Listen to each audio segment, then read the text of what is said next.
The Finance Department further pushes a proposal that will make uniformed personnel contribute to their own pension fund. The MRT management revives its petition to increase fares in the train line to help recoup losses. And the legendary trio of Tito, Vic, and Joey say that the title of their new noontime show on TV5 will be a surprise.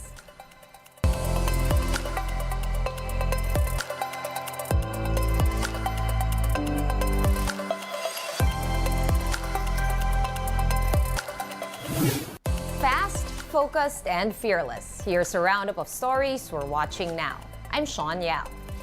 The Finance Department has put forward a proposal for the target share of military and uniformed personnel, or MUPs, to their own pension fund. The DOF wants personnel in active service to contribute 5% of their monthly salaries to the retirement fund for the first 3 years.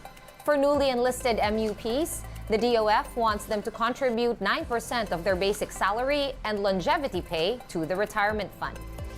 The department is also proposing for the government to have a 12 to 16% share in the pension fund so that monthly premiums would total to 21%, similar to that of government employees. The DOF says this sharing scheme will be adjusted until a 9% to 12% contribution ratio is reached on the 7th year. The GSIS will then invest the monthly premiums to achieve a return of 85 to 90% upon retirement of uniformed personnel. Recall that Finance Secretary Ben Diokno warned of a fiscal collapse if the MUP pension system is not reformed. And MRT3 commuters might soon need to pay more as the operator of this train line plans to refile its fare hike petition in the next 2 weeks. Back in January, and citing insufficient revenues, MRT requested for a 4 to 6 peso fare hike. This time around, they are eyeing an increase in fares similar to that of the LRT2.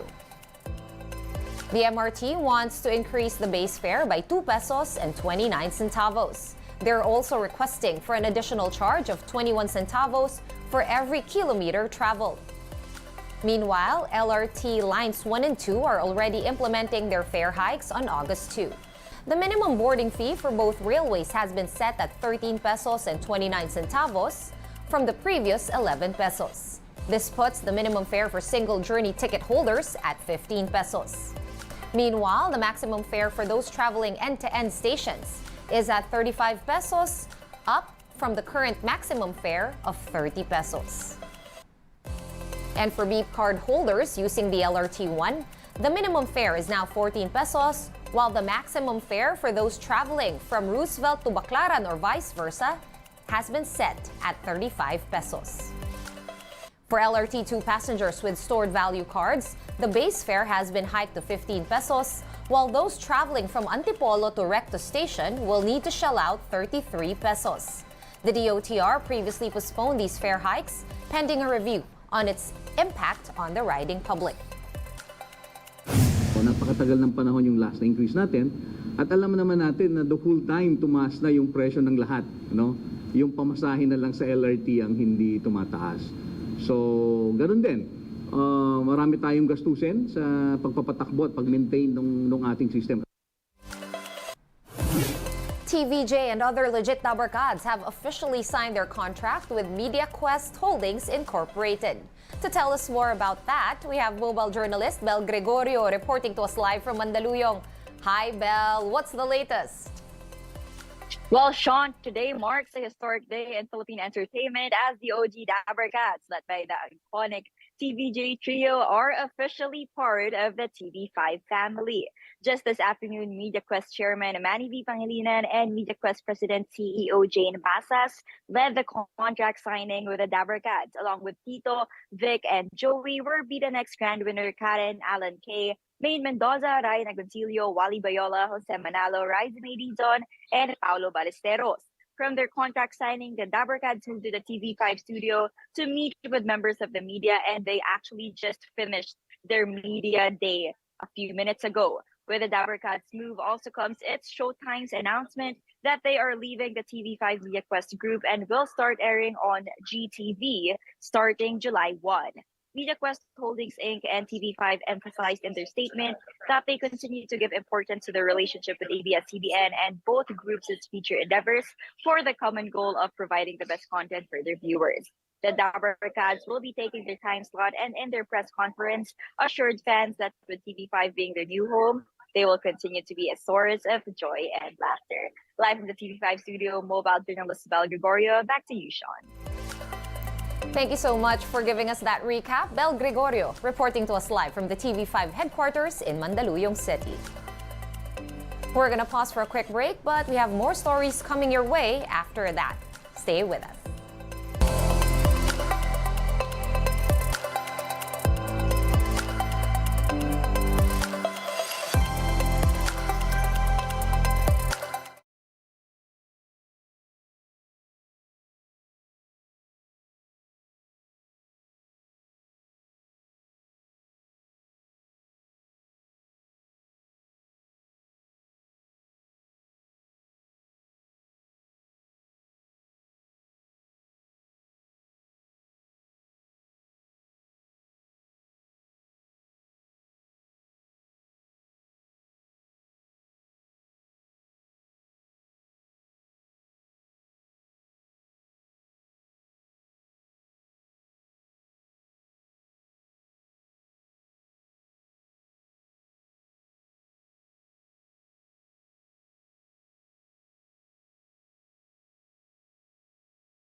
You're still watching One News Now. I'm Sean Yao. The Philippines could experience one more typhoon before the month ends after Chideng. That is according to state weather forecaster Chanel Dominguez. She says that the typhoon will be given the local name Dodong once it enters the Philippine area of responsibility. Nevertheless, Pag-asa clarified that it has not monitored any weather disturbance as of the moment. And then sa pagdating sa bagyo, inaasahan natin sa month ng June is 1 to 2. Pero nakaisa na tayo, so baka meron pa pong isang susunod. Ito yung nauna na is Chedeng for this month. Kaso nga lang, kung may susunod tayo na bagyo, magiging pangalan niya is Dodong. Pero sa ngayon, wala naman tayong binabantayang low pressure area pa sa loob at labas ng ating Philippine Area of Responsibility. Let's now take a quick look at today's other top stories. Former Senator and former AFP Chief Rodolfo Biazon was laid to rest this morning at the libingan ng mga bayani. Family and friends bid farewell to General Pong during a last mass celebrated at the Philippine Marine Headquarters. Biazon died on June 12 due to pneumonia. Cebu Pacific says it is affected by the global shortage of airplane parts. Cebu PAC says that aircraft manufacturers can no longer supply the parts due to this shortage. The airline, however, said that they are working on lessening the number of canceled flights on their end. The National Police and online app Lazada have signed a memorandum of understanding to stem online selling of cop uniforms. PNP spokesperson Jean Fajardo reminds that only authorized sellers can distribute these items of clothing. Fajardo added that more than 200 online shops selling police uniforms have been taken down from January to May of this year.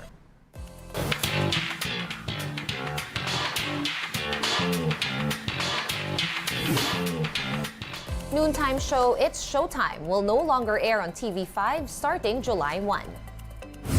In a statement, ABS-CBN extended its heartfelt appreciation to TV5 Chairman Manny V. Pangilinan for his support and for bringing It's Showtime to a wider audience.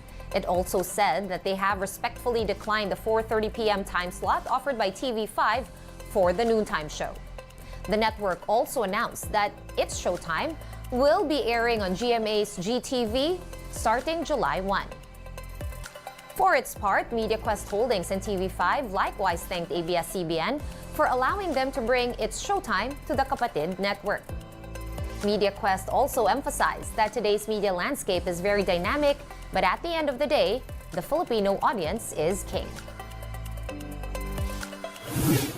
One News Now will be back tomorrow at 7 a.m. I'm Sean Yao. We are One News. All sides, all the time.